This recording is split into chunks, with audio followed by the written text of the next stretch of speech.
What's up, bitches? It's Sierra. What's up, bitches? It's Morgan. And this is Bitches and Murders. Wait, no, that's the Twilight Zone music. Oh, dear. So, a few housekeeping items before we start. First of all, if you hear any random noises, it's because I'm snuggling a 5-week-old trash panda. He's adorable. His name is Ernie. All about this life, and it's adorable, and you might hear him purring, in which case I will definitely hold him up to the microphone because you need this adorableness in your life. Second topic of housekeeping. A lot of people have been asking about the Shane Mays case and the Topeka am I saying that right? Topeka murders. So we're still doing that. We have just had a lot more response than we were prepared for. Yeah, we've talked to several people who are involved directly in the case and like their families, and we're actually waiting to hopefully hear from Shane himself. So that might be on hold for just a little bit. Yeah. We just want to get the most information possible before we put the story out there. Yeah, we just want to make sure that everything is together. That might actually end up being a 2-parter because there's a lot. There's so much. You are not ready. I'm not ready. I have not been ready through this entire process. Another housekeeping item, and this one is for my mom because she would not get off my case about it. So Tuesday, looking at you, she obsessed over the Lizzie Borden case. She should. Apparently she listened to it like 3 times, and she was on vacation when we released that episode, so she listened to it multiple times. She dragged my grandmother into it. I love her. My grandma wrote a 3-page paper on her theory. Oh, in case anybody was wondering why I am the way I am, please send it to me. That is a prime example. So my mom's theory is that the 3 of them were all kind of having like a little sketch affair. Like he was John Morris, Lizzie, and Bridget Sullivan, right? Yes. Okay. Yeah. So he was thinking that my mom was thinking that like John, Lizzie, and Bridget were all sleeping together, and the mom confronted Lizzie and Bridget for being lesbians, and then he was like, "No, those are my girls," and then just snapped. I could see that. I could see him even being like maybe sleeping with Bridget or whatever, and then just being like really, really fond of Lizzie because Bridget was also really fond of Lizzie. Yeah. And just like going to defend them or. Yeah, I think the specifics is that like he was sleeping with Bridget, Bridget was sleeping with Lizzie, and it was just a whole kind of a weird thing. Pyramid. Yeah. Love triangle. That's what those are called. Not a pyramid. I know what a pyramid is. You know your geometry. I know my basic geometry. I'm really glad I didn't say geography because I tend to mix those close, two up. but not a no cigar. Get out of my head. Okay, let's deep dive into this nonsense. And before I start, I just want to say I am not Polish. I don't speak the language. Neither do I. I can't help. One of my coworkers, Mo, you are amazing, sent me phonetic spellings of the names, so I'm going to try my best. Polish people, please don't come for me. I'm so sorry. I'm doing the best that I can. Also, second quick note before we start. We kind of liked the format a lot of the last one, so this will be similar. I know nothing about this case at all, and Sierra did all the research for this one. So you just get to see my first impressions. We'll see how that goes. Yeah, this is going to be... I'm terrified. Oh, I almost forgot about one piece of housekeeping. The hugest of shout-outs to Victoria Weg, who designed our bomb-ass logo. An actual queen. Yes, she's amazing. She does earrings and cup holders and... like Yeti cups, that type of thing. All sorts. It's called V-Dubs... VDUBS, one word, custom creations, I believe, on Facebook. Yeah, she's amazing. Follow her. Check her out. Buy her stuff. It's all handmade. Check out our logo. Yeah, give it a like. Seriously, she did amazing with that. She also gave us one of the best reviews I've ever seen, which is that she's listened to all of our episodes multiple times, and we have ruined other podcasts for her because she just loves us so much. So we love you, Victoria. You're the best. Okay, now we're going to deep dive into this. So I will treat this the way that my Uncle Kevin used to treat books, which is that I will give you the ending, and then we're going to circle back and give you all of the information that leads up to the craziness. How did you know that's my favorite kind of book? I love those. I always read the last chapter of every book first, and please don't hate on me. You're a psychopath. I am. You are a psychopath. Fine. So this is the case of Sister Mary Janina, and she, spoiler alert, died. Who would have guessed? Her remains were not found until 11 years after she went missing. The father who discovered her remains tried to like discreetly bury them in the cemetery, kind of give her like a proper burial. The local sheriff's department caught wind of it and opened up a murder investigation. Yeah, I mean, no wonder. They exhumed her remains from the grave that he had dug. Not surprising. And then her remains went missing after the trial. Oh. They, to this day, have not been located. Cool. There's already so much fuckery in that. I don't even know how to unpack that. First of all, if you find a dead body, I don't care whose dead body, just don't bury it. Don't bury it. I don't care if you murdered them or not. Don't do it. It's a bad idea. You're welcome. I didn't think that needed to be said. So, Sister Janina was from Detroit. All we kind of know about this her... is like local. Oh, we're bringing it home, girl. Oh, mine are all in like Russia. No, I looked up. I didn't know.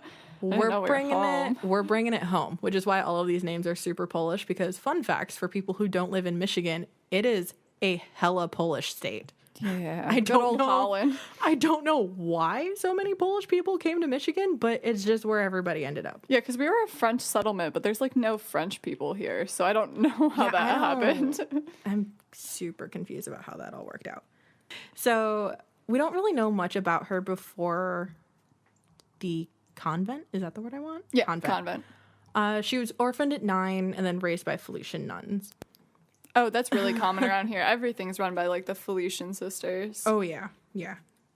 I threw this in here because it was part of her little background thing. She apparently liked to sing and go on long walks in the woods. I don't know why this suddenly turned into a dating profile, but it's fine. I love long walks in the woods and singing during them. I just imagine her walking through the woods and singing. I don't know why those are like together in my head. She's doing both. Both at the same time. So this is already a mess. So she was in Detroit, but she got diagnosed with tuberculosis and was transferred to the Holy Rosary Catholic Church in Isadore, Michigan.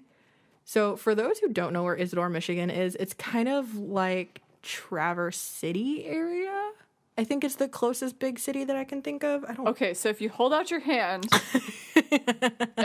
and your ring finger where it meets your palm, that's where we're talking about. Yeah, I think sounds about right, doesn't it? Like right? Yeah, like here-ish. Yeah, okay. Yeah, like the second knuckle of your ring finger.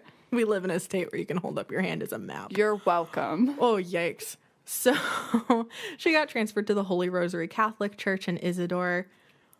It's funny now, if you look up Isadore, Michigan, it's literally like the corner of two crossroads, and that's it. Like the Holy Rosary Church is Isadore, Michigan. That's all that's left. That's it. There's nothing there. Don't go there.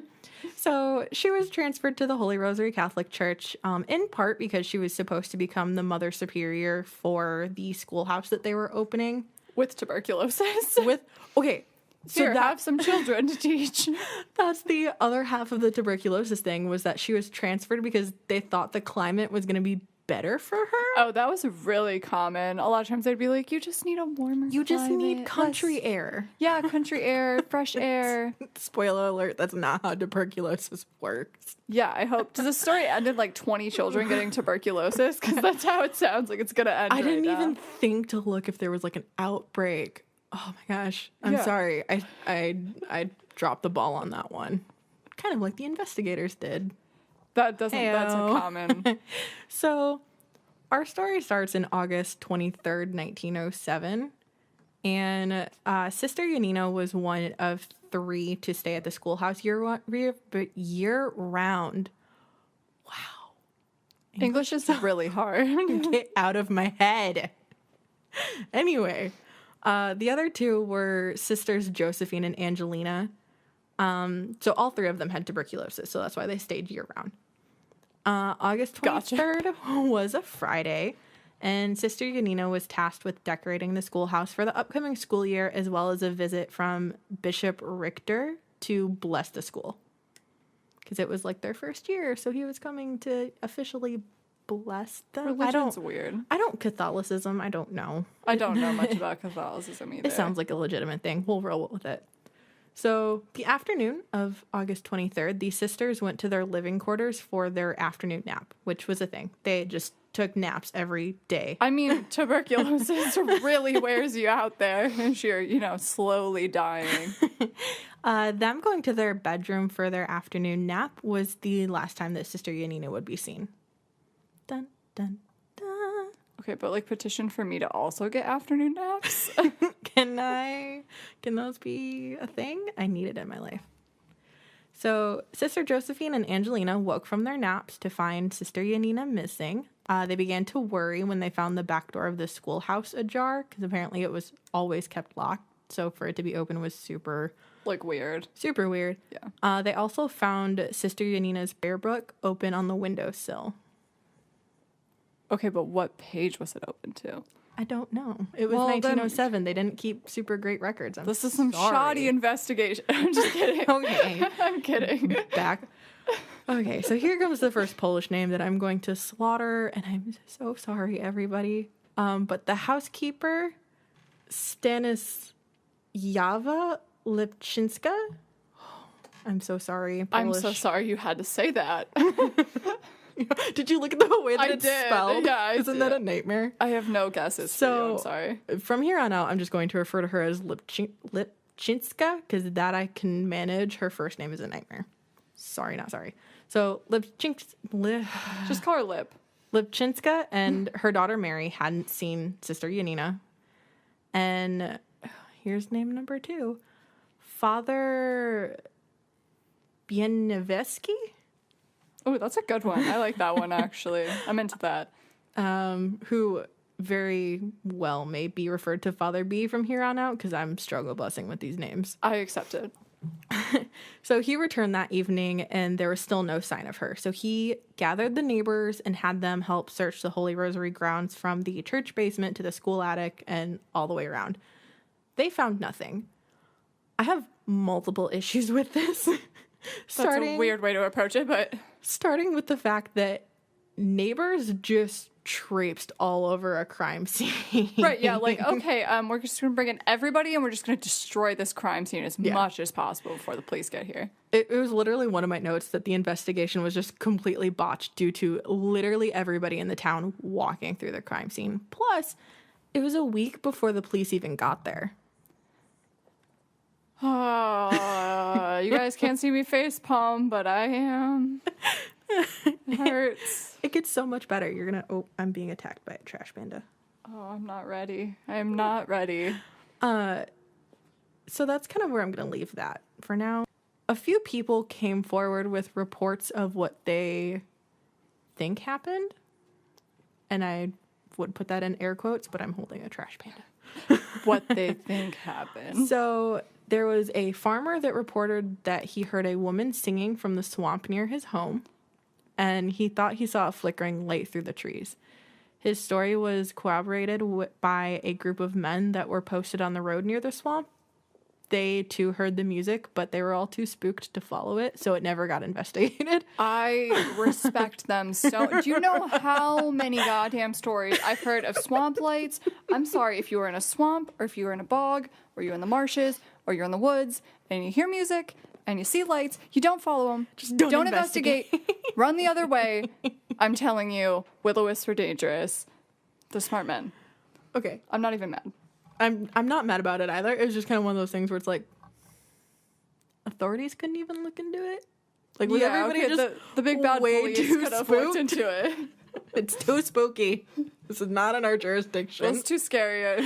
We don't cover paranormal things. I'm not into it. Speaking of paranormal, the case caught the attention of a clairvoyant from Kingsley who described to us. I haven't even gotten to the best part. You can't hate it yet. I do. I do so much. So our clairvoyant friend described a house on Glen Lake, which is near the area, right, where he said Sister Janina was being held captive. Sheriff Brown found a house that fit the description, but to nobody's surprise, he found nothing. I wanted it to be like his house. Like they just show up and he's just sitting in the living room. He's like, I told you. Plot twist. Yeah. No, it just ended up being that somebody is full of surprising. Shit. The next piece where somebody was like, I know what happened, came from a mysterious letter that came from Chicago that said, quote, Sister Mary Janina, who disappeared from the convent, was not abducted or murdered. She was simply tired of her job and slipped quietly away. Signed, a Protestant pup. Okay, the signed part is weird. I'll let you unpack that. But honestly, I mean, like, obviously there's more to learn. But so far, I mean, I'm kind of on that side, seeing as, like, they saw someone out in the woods, like, singing, making noise. The light could have easily just been, like, a torch or something. I'm with that one. That's formally my vote as of now. Yeah. We'll see how I feel, but that's formally final answer. Okay, but you have to remember her remains were found. She's dead. Well, I did forget about that, to be honest. Okay, well, I'll take it back later, but formally... Okay, good talk, away. Morgan. Final answer. I mean, she could get murdered later. She could have just left on her own. I just think it was super sketchy that it was signed a Protestant pup, and this is a... Oh, he stopped purring as soon as That's the noise. You definitely heard the noise. I heard the noise in my headphones. You definitely heard the noise. That was a trash panda purring. Anyway, but I think it's super sketchy that it was signed Protestant pup, especially when this is a Catholic nun. Because I don't know if you've ever learned anything about Catholics and Protestants, but they fucking hate each other. Oh, yeah. I've been to Ireland. Yeah. But yeah, I didn't think about that. That is kind of strange. Yeah. Also, the pup part bothers me. Yeah, I don't like that they called themselves a pup. That's just a gross so word. Sketch. I hate it. Puppies are amazing. Pups are... I'm holding a literal pup right now, and I love it. You can hear him drinking. I know. He's a thirsty boy. So they tried. They kind of investigated every lead that they got, but every lead kind of fell flat. So yeah, the leads were shitty. She kind of... I mean, it was 1907. What are they going to do? So she kind of just got forgotten, for lack of a better descriptor. So now we jump forward to 1918, which is 11 years later. Okay. And... oh, no, here comes another one. Father Podlashevsky? We'll go with it. Sure. He was the successor of Father B, and fellow priests warned him that a scandal was waiting to happen under the church, and it must be taken care of. That's not terrifying at all. Super sketch. So the urgency stemmed from the fact that Father Podlashevsky? Father P. Yep. I'm done with that name. Father P was overseeing plans to tear down the church and build a new one, because the current church is wooden, and he was planning to build like a stone one. Yeah, build a brick one. Exactly. Oh, so they're like... so you're gonna find a dead body in the basement. We promise it's like no big deal. Just like get rid of it. Props should take care of that. So he is concerned that everybody's like, there's a scandal waiting to happen. So he goes to the church basement to search for clues, and he finds a shallow grave in the floor, which the basement's like the Michigan basement. And for people who aren't in Michigan, is basically just a basement with dirt flooring instead of like concrete. Especially back in those days. Like, well, I mean, I feel like back in those days, they just didn't really concrete floors very much. And they're not, like, really cellars. We don't really have cellars. We have basements, which are different. Yeah, it's a whole thing here. So he found a shallow grave on the floor that had the remains of our missing nun. Like I said before, he decided to just move the bones to the church cemetery and figured that that was the end of it. It was not. I'm sorry. Hold on. Just stop for just one second. I'm sorry. If your boss, because let's be real, it's his boss. Yeah. If your boss comes to you and says, hey, by the way, I have a quick scandal that I need you to deal with. If it's a body, don't bury it. Right. I didn't feel like I needed to say that, but now I feel like I need to say that. That's just a given, I thought, but yeah, don't do that. Human Remains 101. Like, if you find them, call the police. It. Don't just try to bury it somewhere else. Because now you're an accomplice. Like, now you are an accessory to the murder. You hid the evidence, where if you would not have done that, like, you'd be fine. Save yourself some jail time. Right. Now you just look super sketch. Congratulations. Now you're a sketchball. Strangely enough, word made it to Lalanu County Sheriff John Kinnican. Oh, God, these names are killing me. Who opened an investigation. Because strangely enough, you find remains of a nun who's been missing for 11 years, and you're kind of curious about what happened. You know, weirdly enough, I would also be concerned. I'd be like, she disappeared 11 years ago? Strange. So, in April of 1919, Sheriff Kinnican arrested Father B. in Lipchinska. There we go. Oh, I did it.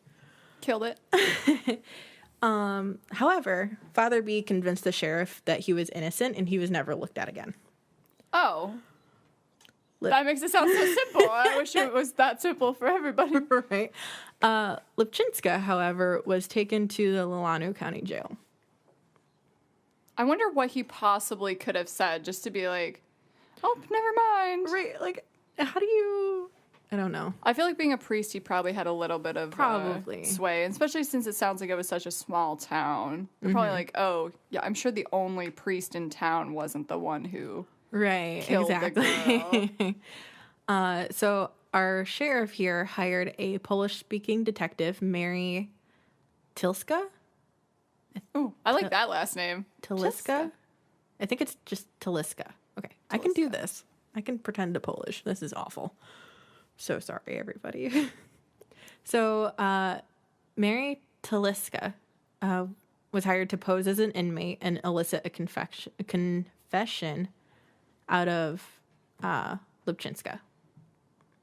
I've heard of them doing that before. Yeah. I feel like that's not uncommon. I mean, it's not uncommon, but you're going to hate it.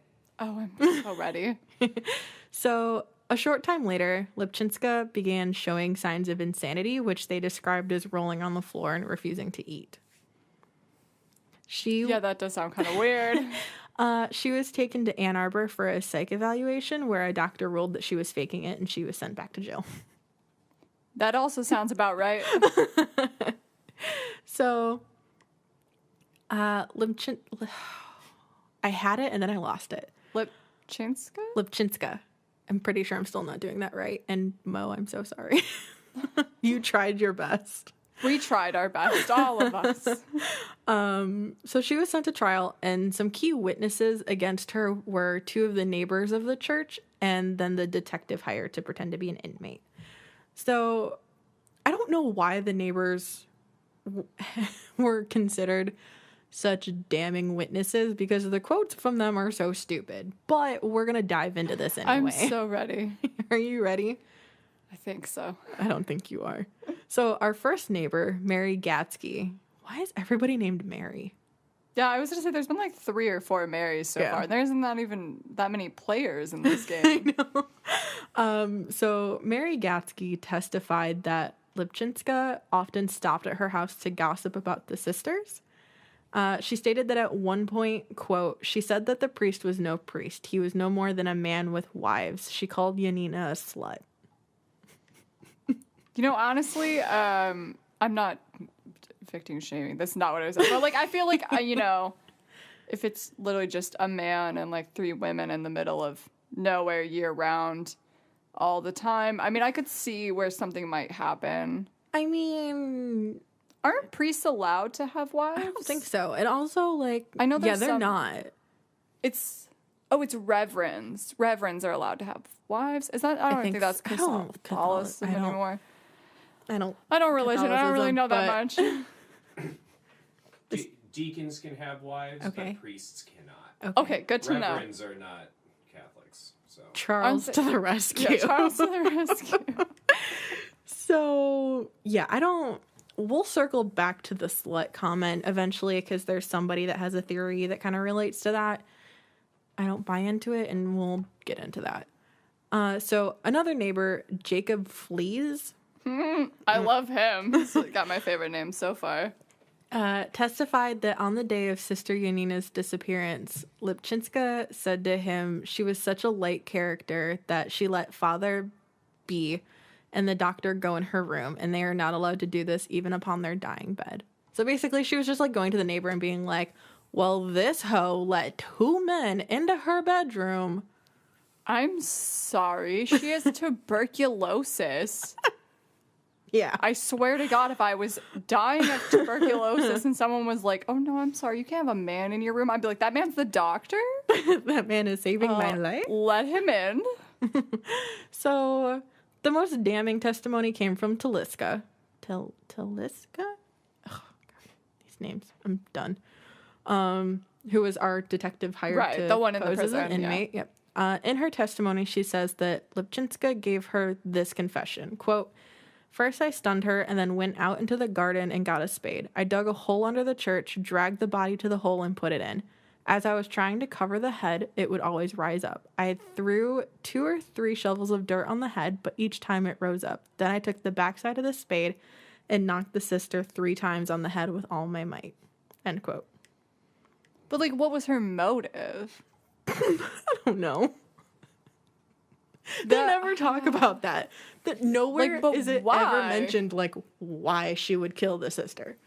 Yeah, I mean, usually that's the first thing you do is you decide the motive. Nope, not in the early 1900s, apparently. I mean, I can see it a little bit, just because a lot of people who do commit murders, like, will have a tendency to refer to, like, the people they kill as it or they, just because it, like, dehumanizes them. We're saying, like, she or their names will, like, make them feel remorse and feel guilt. So I kind of feel that part of it, because if she was really, like, referring to her as it, like, that's uncommon. Like, I wouldn't refer to the person I live with as, like, an it. So the defense tried really hard to bring the jury back from this super horrifying confession by pointing out the conflicting testimony of the doctors who examined the remains. Right, they were yeah, she didn't get knocked in the head? No, she did. Oh, okay. The conflict comes from... There was 2 local physicians that looked at the skull and claimed that the fracture was the cause of death. But then an out-of-state pathologist also looked at the skull and insisted that the fracture was post-mortem. So she could have been, like, burying her and then, like, just accidentally whapped her with a shovel or something. Yeah, so... Because it was the 2 local physicians that say that it was the cause of death, the defense tried to paint this picture that, like, the locals were all covering up for somebody, but that somebody wasn't Lipchinska. I could see it. Yeah. I could see it. So this is where we get to... So Lipchinska gets put on the stand, and her testimony is bonkers. I don't think you're ready. I love you, Lip. Tell me the truth. So... In her testimony, she says that while she was in jail, she was led into a dark room where the bones in the skull were lit by 2 candles and were set on a table. So she's crazy as shit, is what you're telling me. Oh, I'm not done. She says that she watched horrified as Sheriff Kinnuckin manipulated wires to work the jaws of the skull as he yelled at her, "You killed me, you killed me." I'm gonna just go out on a limb here and say that didn't happen. I'm not done yet. I'm not ready. He then apparently thrust the skull into her face, and after this, she claims that Taliska hit her over the head with a water ladle and then locked her in a box with the bones. I don't know why, but all I can think of is Game of Thrones, where she's just, like, walking through the streets and they're following her going, like, shame, shame. But instead of a bell, it's a water ladle. Yeah, so she claims that they locked her in the box with the bones until she confessed to the murder. Oh, but then the remains went missing, so they have no way to verify, like, yeah, those jaws were not wired. Well, the remains were used in the trial. Like, they kept holding up the skull and were like, look, it's fractured. So, were the jaws wired? They never say anything about it. I'm gonna feel like they're not, because I feel like that would have been said. I feel like everything about this case is just friggin' ridiculous. Yeah, none of it makes sense. Fuck you, Victoria, for bringing this to my attention. So, despite her crazy-ass testimony, she was still found guilty and given a life sentence. In 1927, after serving 7 years, she was pardoned by Governor Alex Grossbeck, and then, weirdly enough, was hired as a housekeeper by an order of Felician nuns in Milwaukee. I mean, go lib. Weird flex, but okay. She lived and worked there until she died in 1961. I feel like that's a pretty clear sign she, like, didn't do it, though. Like, I feel like I just don't see any motive. I'm gonna get to that. Wait, I'm changing my official vote really fast before you tell me what it is. My official vote is that it was the priest. Because they were doing the... Spoiler alert, this case has never been solved, and I will tell you why it hasn't. Absolutely. Well, I'm putting in my formal vote again, that it was him, and they were, like, sleeping together, and then she was like, I don't want to sleep together anymore, and then he just So you think it was Father B? I think it was Father B. Okay. So this whole section of stuff is labeled the real fuckery of all of this. I just want you to know what you're getting into. So, like I said, her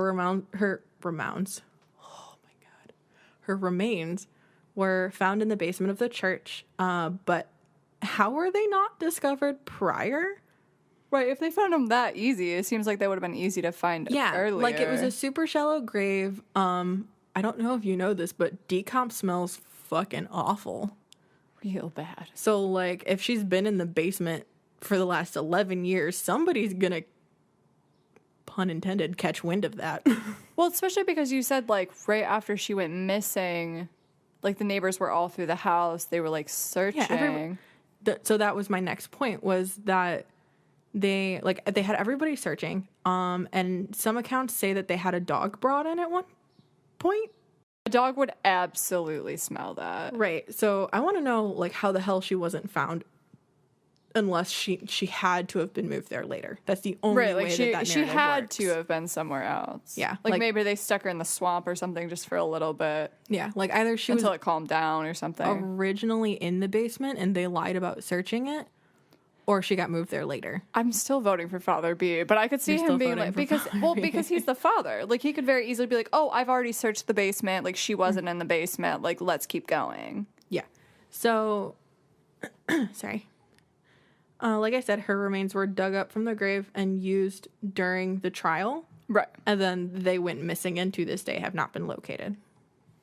I just don't understand how so many things like well, it'd have to go missing from like an evidence locker. Yeah. Because if the courts had it, like it's in like a secured evidence locker. Yeah. But they... How do you just... They went like after the trial to rebury her in the grave and like they just were like, where did the remains go? Oh my God, they poofed. Well, especially if you have like a whole ass trial and you've already clearly had like an autopsy and everything, why would you steal the body? Mm-hmm. Yeah. Then? Like, it's not like you're covering anything up. There's not really a reason to take it. Yeah, everything about it's awful. I hate this part so much. She is never mentioned in the Holy Rosary Church's history. Ever. So, I really feel like this all points to the father. If you go on the church's website, they have like a whole history of it. Of like every nun they've ever had kind of a thing. She's never mentioned, which I think is absurd because she was like the mother superior that started the school program. And she was murdered. Like, just give her some... Yeah. A little bit. She has no headstone in the cemetery. God, they're or dicks, anywhere. aren't She they? has no headstone anywhere. The only memorial she has is a church in Detroit has like a little plaque for her. But she's still listed as missing. Like, they never acknowledge that she died. She's listed on the plaque as missing. like, I still feel like it all points to the father. Because, like, first of all, he could easily... Well, I feel like he's the only one that has a motive. Yeah.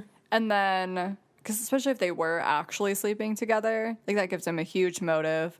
Because especially if she maybe did actually want to leave. Yeah. And she's like, oh, you know, I'm done sleeping with you. And then he could also be like, yeah, don't search the basement. Like, I already looked there. And also, like, he clearly just talked himself out of the police, like, very simply. Yeah. So there's an author that agrees with you. And they think what happened was that he accidentally got her pregnant and that she died during a botched abortion, which is kind of corroborated by the fact that, like, some sources say that they found fetal bones with her remains. God, yeah, that makes way more sense. And then the author thinks that she was buried on a farm and then later moved to the church basement. I don't know that I buy this because I don't know how much you know about Catholicism, but they have very strong views about premarital sex and that you don't do it. I don't know, though. I mean, like, this would not be the first time it's happened. Especially for somebody who was orphaned at 9 and raised by Felician nuns and raised in a convent. Like, I don't know that I buy the narrative that she threw away everything for Father B. To be fair, the other lady said that the other nuns had been complaining about her way before this happened. Like, what would their motivation be to complain about her if it wasn't true? The other nuns weren't complaining about her. Lipchinska was complaining about her to the neighbors. But, like, so what reason would she have to lie about that? Unless maybe she also loved Father B and then she yoinked her because of that. I don't know. The narrative just doesn't sit well with me. I just don't buy that. I don't know if I believe the whole abortion thing. I guess it would really depend. But I feel like that would have been brought up over and over and over again in court. Like, if they were like, we also found this baby. This is actually a double homicide. I mean, we all know that the Catholic Church likes to cover up everything. Well, that's because it is so covered up. Because, like, I feel like if it really was, like, lip, that they wouldn't have covered it up. Because it's like, they have never cared about covering up crimes that don't involve them. True. You know what I'm saying? Like, if someone just murders a nun, like, they're not going to cover that up. Like, she just got murdered. Yeah. But they will cover up the... I sound like a conspiracy theorist right now. I mean, conspiracy theory away, because this isn't solved. I mean, I could easily see them covering up the parts of this that had to do with the church. Are you ready for your next tidbit of fuckery? Yes. So the Catholic Church claims to know the truth about what happened to her, but they say that the perpetrator revealed all of the information during a confessional, so they won't share any of it. They have, however, conceded that Lipchinska was innocent. I'm just saying. I'm right. But, like, who else would it be? Yeah, I mean... Like, there's literally... I agree with you that it has to be somebody within the church, because... And that narrows it down easily to 3 people. Yeah. And it seems like no one really thought that the other nuns were, like, suspicious at all. Because I feel like they would have... That would have got brought up at some point. Yeah. I mean, it could have been one of the other nuns. I mean, they all had convenient alibis of, like, oh, we were taking our afternoon nap. Yeah, that does seem a little, like, I mean, you could literally do anything and just be like, oh, I was napping. Especially if you're, like, the only 2 people there. Charles is dying. Hi, guys. Engineer Charles here. So if the other lady isn't guilty, then so she's not lying. She has no reason to be lying. Yeah. So did the cop really, like, ventriloquist her skull? I didn't even think about that. And, like, throw her in a box with some bones to try to get her to confess to it? Because, I mean, it's like early cop stuff. I mean, it really is, like, the intimidation, like, tactics. Like, that's pretty common, actually. I mean, you know, and it's like cops were willy-nilly back then. So... Yeah. I mean, so maybe was she telling the truth? She might have been telling the truth. Also, that would explain, like, the rolling on the ground and, like, refusing to eat and stuff. Like, I'm sorry if someone was like holding a literal dead body in my face and was ventriloquist. We should not be laughing about this. It's just the most ridiculous thing I've ever heard. Like, it's one thing to, like, lock her in a box with the bones, I guess, but, like, to have ventriloquist... wire the jaw and just yell at her and be like, you killed me, you killed me. I mean, I think I would confess if that happened, too. I would at least roll around on the floor, bare minimum. Totally explained. Formal petition for this case to be made into a movie just so we can have a scene of, like, somebody playing a cop with, like, some wires and a skull just being like, you killed me. I'm, like, assuming he's, like, literally holding the skull and just moving the jaw, but no, in my head, I really wired it. Yeah, I was like, in my head, I really want to picture him as, like, a marionette. Like, he just has, like, the whole setup. It was always his dream. I don't know why the voice I'm giving her is a dream. He couldn't make it as a ventriloquist, so he became a cop. We are coming unglued. I'll leave you with this last little tidbit of fuckery. So, to this day, if you go to Isadore, Michigan, or any of the little surrounding towns and try to ask questions, no one will tell you anything, and the older parishioners will get fucking pissed that you're prying. That sounds like Michigan. That really sounds like... Nobody's surprised. If you don't know, like, to this day, I'm from Jackson. It's a big problem in Jackson, and I'm sure it's a problem literally all over Michigan. Mm-hmm. Crimes will happen. People will literally get shot, and then they won't say anything. Nobody like, it's literally the people who got shot are like, I don't know, it's just good. It's just a stray bullet. Who knows? Snitches get stitches. I don't get it. It's awful. And she's not kidding. It's a huge thing here in Michigan that, like, shit happens and then nobody talks about it. Yeah, we're all about settling things ourselves, but, like, that's never... It's never a good idea. You make it sound like there's a bunch of mob bosses running around just like, I'm gonna settle this myself. I mean, but, like, how many people are like, I don't know why that's that my person? mob boss voice, but okay. Yeah, I don't know if that's what mob bosses sound. But, like, how many people are like, oh, I know this person stole my laptop. And, like, instead of just calling the police and being like, hey, I know this person stole my laptop, like, go to their house, my laptop is there. They'll, like, go get a bunch of their friends and beat the shit out of them instead. I mean, we literally had this happen at Ren Fair. Do you like, remember, this literally what was it, like 2 years ago when that kid, like, stole a ton of weapons and shit from us? And then, like, everybody was like, yeah, we know who it is. We're not going to say anything about it. Yeah, like, everyone's like, oh, yeah, we know exactly who it is. We know exactly what tent he's staying in. We know his mom. Like, we know every detail about him. Did you call the police? No. I mean, like, no. Like, why are you like this? Because everybody loves like his mom. His mom was his saving grace through that whole thing. Let's be real. But still, it's a pattern. Yeah. No, it's a thing. It's a thing here in Michigan. Anyway. So never solve a crime in Michigan because you're just not going to... It's not going to happen. Come commit a crime in Michigan because nobody's going to talk about it. Apparently. Anyway, that got really derailed. So that's the story of Sister Mary Janina. I think I stand by my last final answer. You still think I think it's the father. Because if it was someone outside of the church, like, they wouldn't have covered it up, and they wouldn't have covered up any part of it. And I think they're really heavily got their fingers in it. I don't know.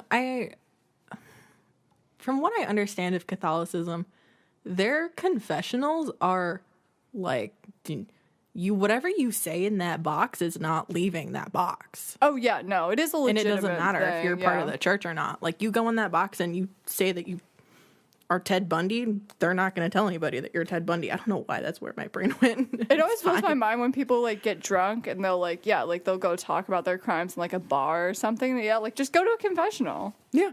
Like, you could literally talk about it in detail and they'd be like, do 10 Hail Marys and they're fine. 10 Hail Marys. Yeah. They probably won't say that. Catholicism is bonkers. Anyway, that got super derailed. Final answer.